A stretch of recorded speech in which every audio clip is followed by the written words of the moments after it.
L'attaque non provoquée. La silhouette élancée du Curiosity glissait silencieusement dans le vide étoilé, sa coque luisant sous la lumière d'un soleil lointain. La capitaine Alina Rodriguez se tenait sur la passerelle, ses yeux noirs fixés sur l'écran holographique devant elle. Le vaisseau scientifique s'était aventuré plus loin que n'importe quel vaisseau humain auparavant, repoussant les limites de l'espace connu dans la quête infinie de l'humanité vers le savoir.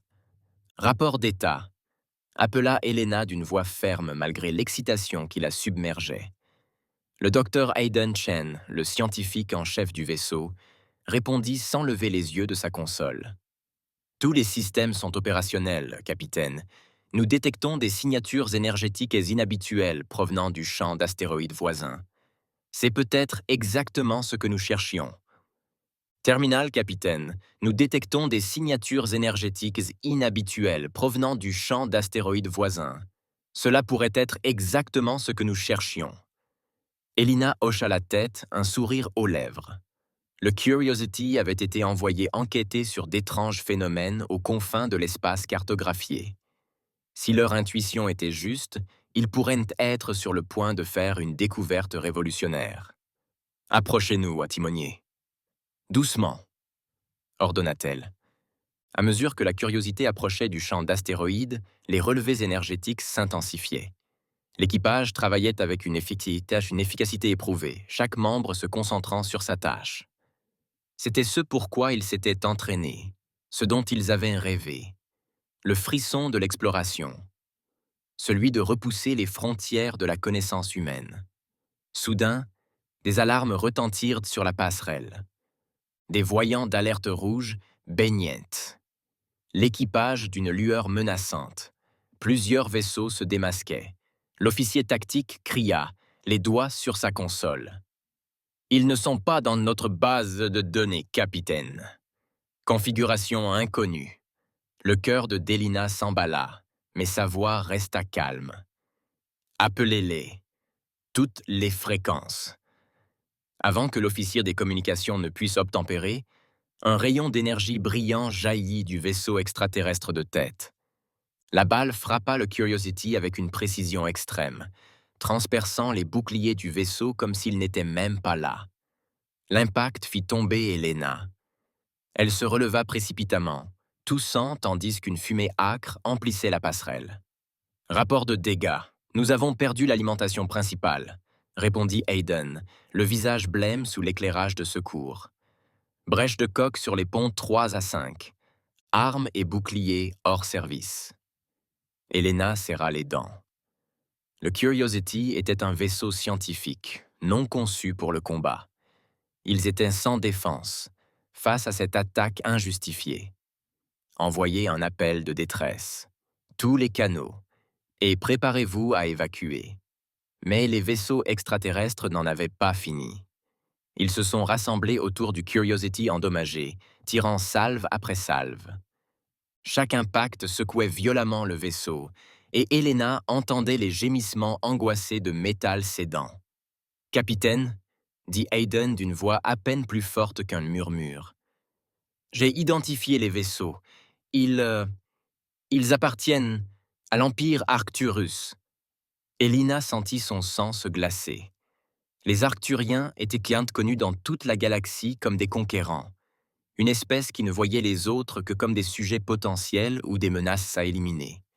Mais ils ne s'étaient jamais aventurés aussi près de l'espace humain. « Notre appel de détresse est-il passé ?» demanda-t-elle, s'accrochant à un faible espoir. L'officier des communications secoua la tête. « Négatif, capitaine. Il brouille toutes les fréquences. » Un autre coup ébranla le vaisseau et Alina comprit qu'il n'avait plus de temps. Tout le monde abandonnait le vaisseau, rejoignait les capsules de sauvetage. Tandis que l'équipage se précipitait pour obéir, Alina resta sur la passerelle, tentant désespérément de récupérer les données qu'elle pouvait. Les informations recueillies, la raison de la présence des Arthuriens ici, pourraient être vitales pour la défense de la Terre. La curiosité frémit à nouveau, et les sirènes d'alerte annoncèrent une défaillance structurelle imminente. Bellina se retourna enfin pour partir, mais une dernière explosion la projeta à terre. Alors que l'obscurité s'installait, sa dernière pensée fut pour la Terre et l'avertissement qu'il ne recevrait qu'essai jamais. À des milliers d'années-lumière de là, dans les couloirs du pouvoir sur Terre, la destruction du Curiosity ne fut enregistrée que comme un simple point sur l'écran d'un capteur. Encore un vaisseau perdu face au danger de l'exploration spatiale. Du moins, c'est ce qu'il pensait. L'action du Curiosity n'était qu'un simple point sur l'écran d'un capteur. Encore un vaisseau perdu face au danger de l'exploration spatiale. Du moins, c'est ce qu'il pensait. Il ne pouvait pas se douter que ce n'était que le premier coup d'un jeu qui allait changer le destin de l'humanité à jamais. L'Empire Arcturus avait lancé sa première attaque, testant les défenses de ce qu'il considérait comme une jeune espèce naissante. Mais il avait gravement sous-estimé son ennemi juré. L'humanité avait déjà frôlé l'extinction, s'était frayé un chemin hors de la boue pour atteindre les étoiles, et, profondément sous la surface de Mars, à l'abri des regards indiscrets, se trouvait un secret qui allait bientôt rappeler à la galaxie pourquoi il était imprudent de provoquer l'espèce humaine. Alors que la nouvelle de la destruction du Curiosity parvenait lentement sur Terre, les choses s'enchaînèrent. Dans des bunkers cachés et des installations secrètes, des consoles couvertes de poussière s'allumèrent.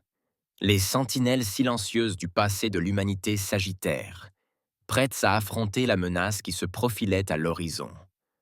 L'Empire Arcturus avait commis une erreur fatale. Ils pensaient avoir affaire à une espèce fragile et pacifique. Ils étaient sur le point de découvrir à quel point ils avaient à tort.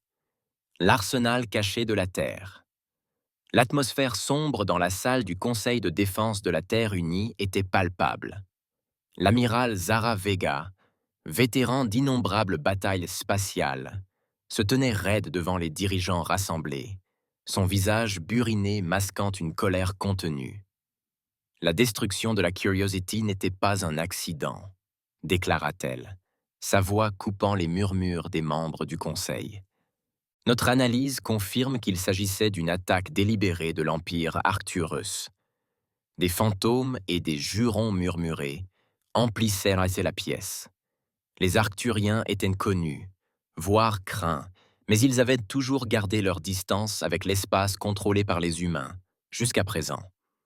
Comment sont-ils pu s'approcher si près sans que nous les remarquions? Demanda le conseiller Ravi Sharma, son calme habituel ébranlé. L'amiral Vega serra les dents. Ils ont développé une technologie de camouflage avancée. Le temps que nous les détections, il était trop tard. La salle sombra dans le chaos, les voix s'élevant de peur et de colère. C'est le conseiller Elinachin qui ramena enfin l'ordre dans les débats. « Quelles sont nos options, amiral ?» Vega prit une grande inspiration. Ce qu'elle s'apprêtait à proposer allait à l'encontre de tout ce que défendait le gouvernement de la Terre unie. Mais les temps étaient désespérés. « Il n'y a qu'une option », commença-t-elle avec hésitation. « Le projet Lazarus. » L'évocation de ce nom fit frissonner la salle. La plupart des jeunes membres du Conseil semblaient perplexes, mais les plus âgés pâlissaient visiblement. Le projet Lazarus a été démantelé il y a des décennies, dit la conseillère Chen d'une voix à peine plus forte qu'un murmure. Nous avons juré de ne plus jamais réveiller ces choses. L'amiral Vega hocha la tête d'un air sombre. Oui, mais nous ne les démantelons jamais. Ils dorment encore, attendant le jour où nous pourrions en avoir à nouveau besoin. Pour ceux qui l'ignoraient, le projet Lazarus était le secret le plus sombre de l'humanité. Au début de l'exploration spatiale, alors que les menaces de l'univers semblaient insurmontables, la Terre avait créé une flotte de vaisseaux de guerre sans précédent. D'immenses vaisseaux automatisés, propulsés par des cœurs d'IA expérimentaux, chacun capable d'affronter des flottes ennemies et entières. Mais la puissance de ces vaisseaux s'était avérée trop grande, trop redoutable. En temps de paix, ils étaient aperçus comme un handicap, une tentation susceptible de mener l'humanité sur une voie sombre. Ils furent donc cachés, enfouis sous la surface de Mars, leur existence même effacée de tous les documents, sauf des archives les plus confidentielles. Vous ne pouvez pas être sérieux, protesta le conseiller Sharma. Ces vaisseaux sont les vestiges d'une époque plus barbare. Nous valons mieux que ça maintenant. Les yeux de l'amiral Vega lancèrent des éclairs. Vraiment? Les Arthuriens ne semblaient pas le penser lorsqu'ils détruisirent le Curiosity. Ils ont déjà déclaré la guerre. La question est, sommes-nous prêts à riposter? Le silence s'abattit sur la salle, tandis que le poids de la décision pesait sur eux tous. Ce fut la conseillère Chen qui prit enfin la parole. « Montrez-nous, dit-elle doucement. Montrez-nous le projet Lazarus. » Quelques heures plus tard, un groupe restreint de membres du Conseil se retrouva profondément sous la surface martienne. Alors que les portes blindées s'ouvraient en grinçant, révélant un hangar caverneux baigné d'un faible éclairage de secours rouge, des halètements retentirent dans le groupe. Devant eux se dressaient des rangées de vaisseaux dont les lignes et les formes massives éclipsaient tout ce qui se trouvait dans la flotte terrestre actuelle. Chacun d'eux avait facilement la taille d'une petite ville, hérissée de systèmes d'armes difficiles à classer. L'amiral Vega les conduisit au vaisseau le plus proche, marqué du nom de Némésis. « C'est là, dit-elle d'une voix mêlée d'admiration et d'appréhension, la véritable force de l'humanité. Une flotte construite non seulement pour la défense, mais pour la victoire absolue. » Alors que le groupe se rapprochait, les panneaux de la coque du vaisseau commencèrent à briller faiblement, comme si le vaisseau lui-même se réveillait d'un long sommeil. « Les cœurs d'IA, expliqua Vega, sont conscients de notre présence. D'une certaine manière, ils nous attendaient. » La conseillère Chen tendit la main, sa main flottant juste au-dessus de la surface du vaisseau. « À quelle vitesse pourront-ils être prêts? » « C'est là tout l'intérêt, » répondit Vega. « Ils se sont entretenus tout seuls pendant toutes ces années. Avec votre autorisation, nous pourrions rendre toute la flotte opérationnelle en quelques jours. » Les implications étaient stupéfiantes. La Terre, autrefois quasiment sans défense face à la menace d'Arcturus, était devenue potentiellement la flotte la plus puissante de la galaxie. Tandis que les membres du Conseil débattaient à voix basse, un léger bourdonnement emplit le hangar. Le Némésis et ses vaisseaux jumeaux reprenaient vie, leur système s'activant après des décennies d'inactivité. Des lumières vacillaient sur leur coque, et au plus profond d'elles, des réacteurs à fusion se mirent à pulser avec une énergie à peine contenue. La conseillère Chen se tourna vers l'amiral Vega, l'air résolu. « Faites-le. Réveillez-les tous. Mais n'oubliez pas, amiral, ces vaisseaux ne sont qu'un moyen d'arriver à une fin. Notre objectif est la paix, pas la conquête. » Vega hocha la tête solennellement. « Compris, conseiller. Je commence les préparatifs immédiatement. » Alors que le groupe remontait à la surface, personne ne pouvait s'empêcher de penser qu'il venait de changer le cours de l'histoire humaine. Pour le meilleur ou pour le pire, le projet Lazarus prenait son essor. En orbite autour de Mars, nos curieux vaisseaux de reconnaissance étaient envahis d'une inquiétude croissante, alors que les relevés énergétiques à la surface de la planète atteignaient des niveaux sans précédent. Leur mission était simple: observer les humains et évaluer leur défense. Ce qu'ils observaient défiait désormais tous leurs rapports de renseignement. Alors que le premier vaisseau Lazarus jaillissait de la surface de Mars, dans un panache de poussière rouge et d'énergie crépitante, les éclaireurs d'Arcturus comprirent leur grave erreur. Ils avaient touché un géant endormi, et maintenant ce géant se réveillait, armé d'armes incompréhensibles. La guerre qui déciderait du sort de la galaxie était sur le point de commencer, et l'humanité était prête à rappeler à l'univers pourquoi elle était une force, avec laquelle il fallait compter. Le réveil des gardiens. Le ciel martien brûlait d'un rouge cramoisi alors que la flotte de Lazarus montait, de grands panaches de poussière s'élevant dans leur sillage. L'amiral Zara Vega se tenait sur le pont du Némésis, le cœur battant à tout rompre, mêlé d'euphorie et d'appréhension.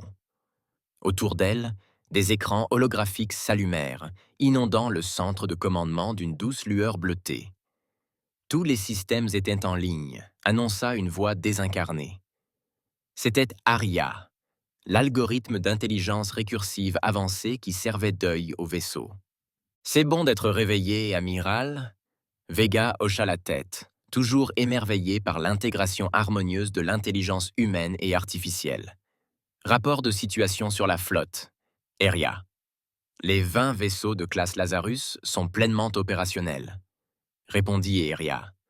Les systèmes d'armes sont prêts et les matrices défensives sont à 100% d'efficacité.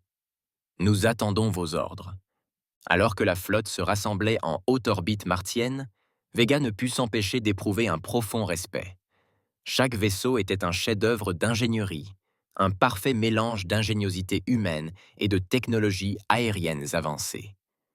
Le vaisseau amiral, le joyau de la couronne, mesurait près de 15 km de long et possédait une puissance de feu suffisante pour réduire une petite lune en cendres. L'amiral commandant Rachid Khan s'écria. Nous détectons plusieurs signatures d'Arcturus aux confins du système solaire. Ils se déplacent rapidement. Les yeux de Vega se plissèrent et ils décidèrent enfin de se montrer. Aria formation de combat. La réaction de l'A fut immédiate. Ils déclenchèrent un schéma de défense par explosion stellaire, tous les vaisseaux se mettant en position. À l'extérieur, les imposants vaisseaux se déplaçaient avec une grâce qui démentait leur taille, formant un motif tridimensionnel complexe destiné à maximiser leurs capacités défensives et offensives. À mesure que la flotte d'Arcturus approchait, leur nombre devint évident. Des centaines de vaisseaux, peut-être même des milliers, leurs silhouettes élancées, hérissées d'armes. En temps normal, la force aurait été écrasante. Mais ce n'était pas le cas. « Il nous salue », annonça le commandant Khan, une pointe de surprise dans la voix. « À l'écran », ordonna Vega. L'écran holographique scintilla, révélant le visage extraterrestre du commandant de la flotte d'Arcturus. Ses multiples yeux clignèrent, peut-être sous l'effet de la surprise. « Impossible », siffla l'alien.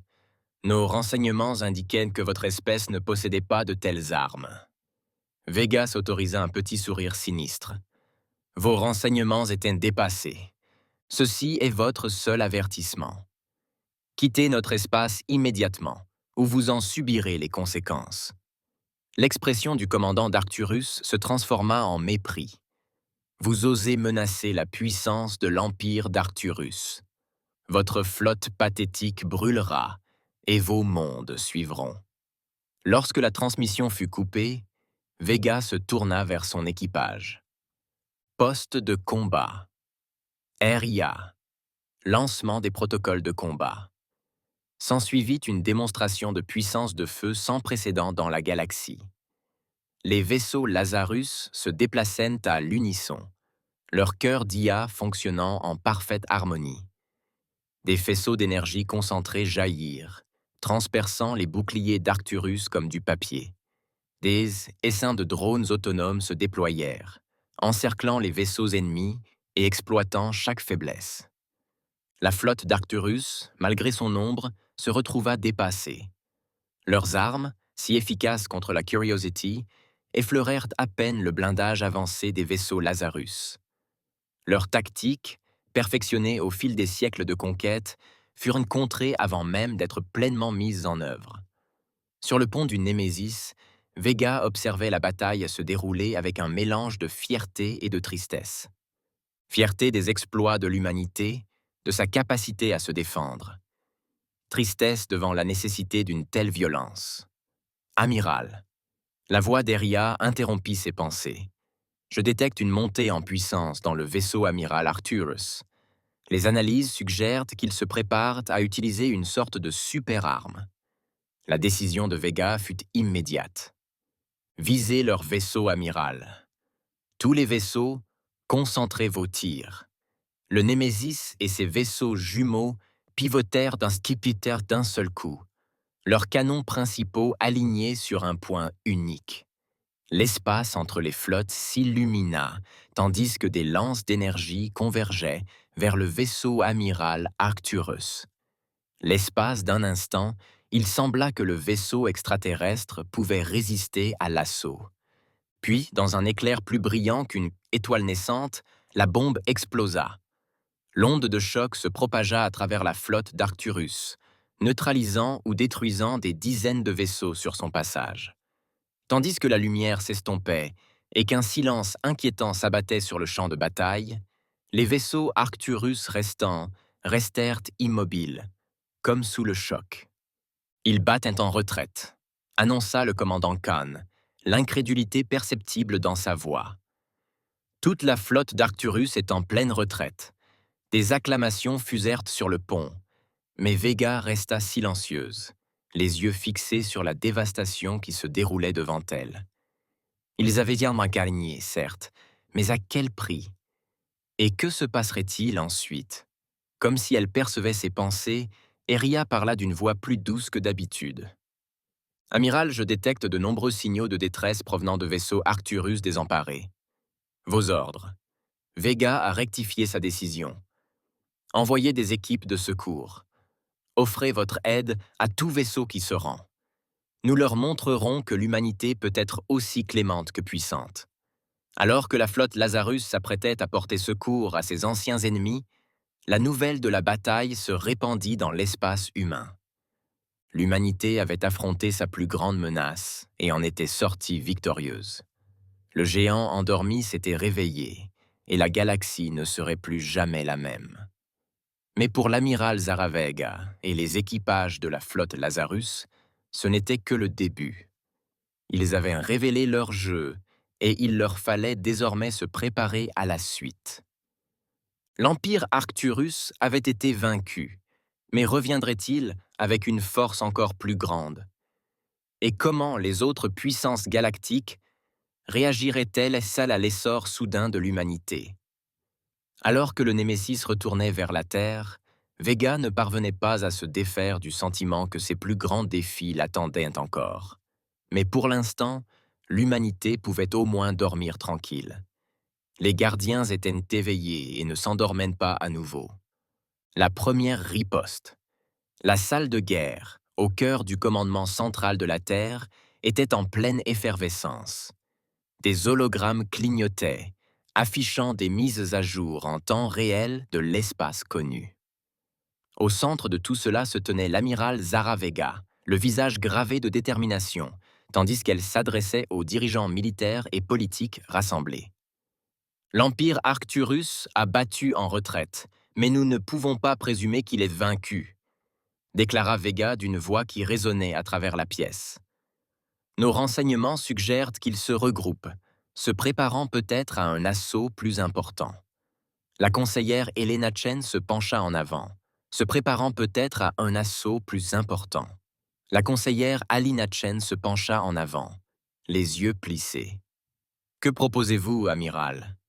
Vega prit une profonde inspiration. Ce qu'elle s'apprêtait à suggérer allait à l'encontre de décennies de politique humaine. Nous devons les combattre. L'attaque préventive au cœur de leur empire.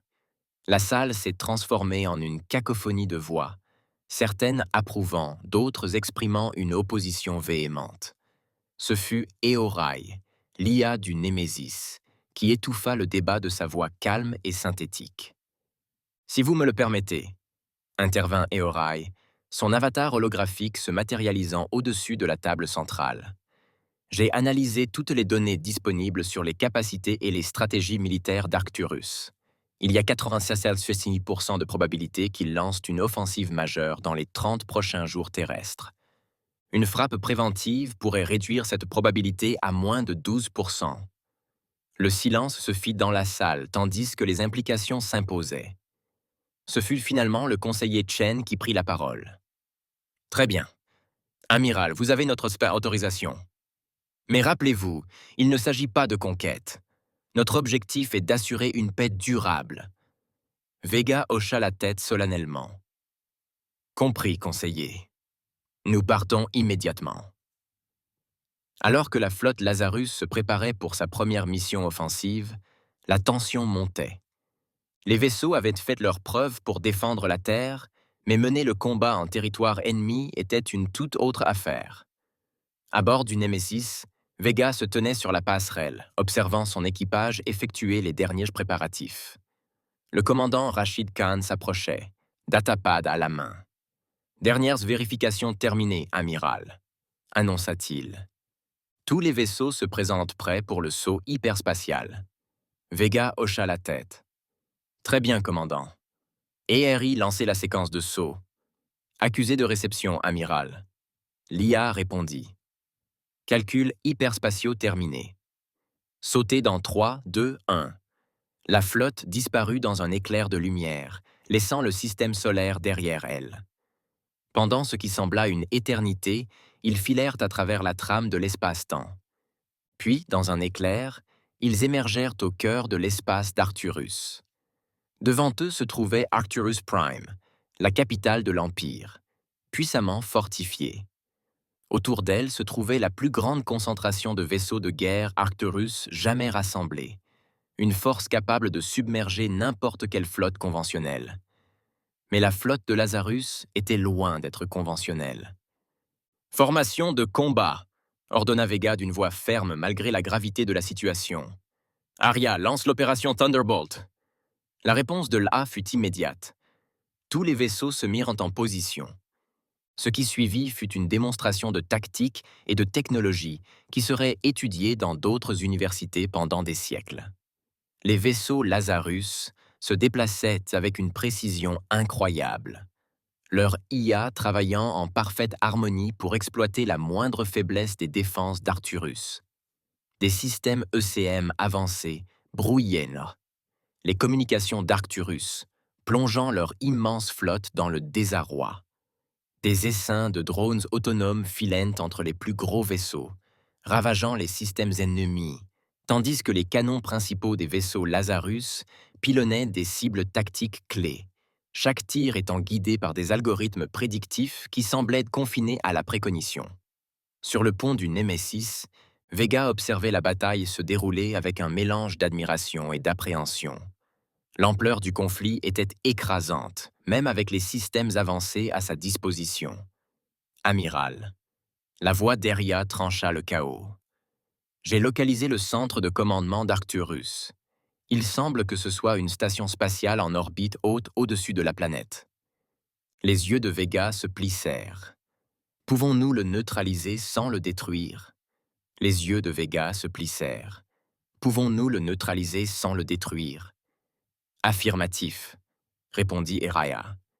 J'ai calculé une série de frappes de précision qui devraient neutraliser leur défense et leur propulsion sans causer de dégâts catastrophiques.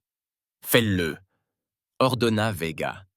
Le Némésis pivota, ses canons principaux alignés sur la station lointaine. Une série d'impulsions d'énergie jaillit, chacune frappant avec une précision chirurgicale. En quelques instants, le centre de commandement d'Arcturus resta figé dans l'espace, ses lumières vacillantes et ses capsules de sauvetage larguées dans toutes les directions. Comme si un fil avait été coupé, la coordination de la flotte d'Arcturus commença à faiblir. Des vaisseaux entrèrent en collision, les tirs amis se multiplièrent et des escadrons entiers commencèrent à battre en retraite. « Il se brise, amiral », annonça le commandant Khan, une pointe d'incrédulité dans la voix. Toute la flotte d'Arcturus est en déroute. Vega s'autorisa un léger sourire. Envoyez le message, commandant. Voyons s'ils sont prêts à discuter. Quelques instants plus tard, Vega se retrouva face au commandant suprême des forces d'Arcturus, les yeux écarquillés par un mélange de peur et de respect réticent. Comment? Demanda l'extraterrestre. Comment avez-vous pu nous vaincre si facilement? La réponse de Vega fut mesurée. Nous ne voulions pas de cette guerre, commandant. Nous nous y sommes préparés parce que nous y étions obligés. Maintenant, nous vous offrons un choix. Rendez-vous et aidez-nous à forger une paix durable ou poursuivez ce conflit et courez le risque de l'anéantissement. Le commandant d'Arcturus resta silencieux un long moment, ses traits extraterrestres indéchiffrables. Puis, lentement, il baissa la tête en signe de soumission. « Nous nous rendons », dit-il d'une voix lourde de défaite. L'empire d'Arcturus cède à l'Ather et à ses alliés. Alors que la nouvelle de la victoire se répandait dans l'espace humain, des célébrations éclatèrent sur chaque planète et station. L'humanité s'était non seulement défendue, mais avait aussi mis à genoux un empire millénaire en quelques jours. Mais pour l'amiral Zara Vega et l'équipage de la flotte Lazarus, le travail était loin d'être terminé. Ils avaient gagné la guerre, mais la tâche, bien plus complexe, consistait désormais à garantir la paix. Alors que l'ennemi juré se retournait vers la Terre, Vega ne put s'empêcher de s'interroger sur l'avenir. L'humanité avait prouvé qu'elle était une force sur laquelle il fallait compter, mais un grand pouvoir impliquait de grandes responsabilités. Comment utiliserait-il leur nouvelle force? Et quels nouveaux défis les attendaient dans les vastes étendues inexplorées de la galaxie? Une chose était sûre, l'ère de l'isolement humain était révolue. Pour le meilleur et pour le pire, la Terre avait pris sa place parmi les grandes puissances de la galaxie. La flotte Lazarus, autrefois cachée en dernier recours, symbolisait désormais l'ingéniosité et la détermination humaine. Les étoiles elles-mêmes semblaient briller plus fort, tandis que la flotte s'élançait vers l'hyperespace, emportant avec elle les espoirs et les craintes d'une espèce entière à l'aube d'une nouvelle ère, d'un nouvel ordre galactique. La grande salle de réunion du Conseil galactique nouvellement formée vibrait d'impatience. Des représentants d'une centaine d'espèces différentes remplissaient la salle, leurs formes diverses témoignant de l'immensité et de la variété de la vie dans l'univers. Au centre de tout cela se tenait l'amiral Zara Vega, désormais délégué principal de la Terre. 5 années s'étaient écoulées depuis la bataille décisive qui avait mis à genoux l'Empire Arcturus. 5 années de changements rapides, de négociations tendues et d'équilibres délicats des pouvoirs. La galaxie avait été transformée à jamais par l'émergence de l'humanité comme acteur majeur, et ce jour marquait l'aboutissement de ces changements. Alors que Vega prenait place à la tribune, un silence s'abattit sur les délégués. Sa voix, amplifiée par l'acoustique de la salle, résonnait claire et forte.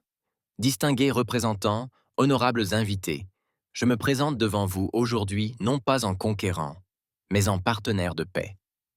Il y a 5 ans, l'humanité a été contrainte de révéler toute l'étendue de ses capacités.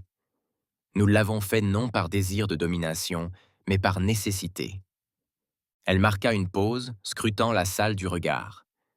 Parmi les délégués, elle aperçut l'ancien commandant suprême d'Arcturus, désormais représentant de leur gouvernement réformé. Au lendemain du conflit, nous aurions pu choisir de régner par la peur, d'imposer notre volonté à la galaxie. Au lieu de cela, nous avons tendu la main à l'amitié. Aujourd'hui, nous nous réunissons pour officialiser cette amitié, pour créer un nouvel ordre fondé non sur la suprématie d'une espèce en particulier, mais sur le respect et la coopération mutuelle. Des murmures d'approbation parcoururent la salle. Même ceux qui, initialement méfiants face à la nouvelle puissance de la Terre, avaient fini par apprécier l'approche mesurée adoptée par l'humanité dans les années d'après-guerre.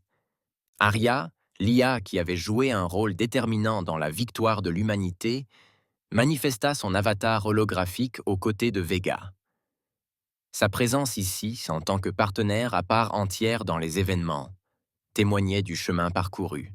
Le Conseil galactique que nous établissons aujourd'hui, poursuivit Arya, sa voix synthétique résonnant d'une chaleur presque humaine, servira de forum diplomatique, de plateforme d'échange culturel et de moyen de relever les défis auxquels nous sommes tous confrontés. Le fort ne s'attaquera plus aux faibles. La disparité technologique ne servira plus de prétexte à l'exploitation.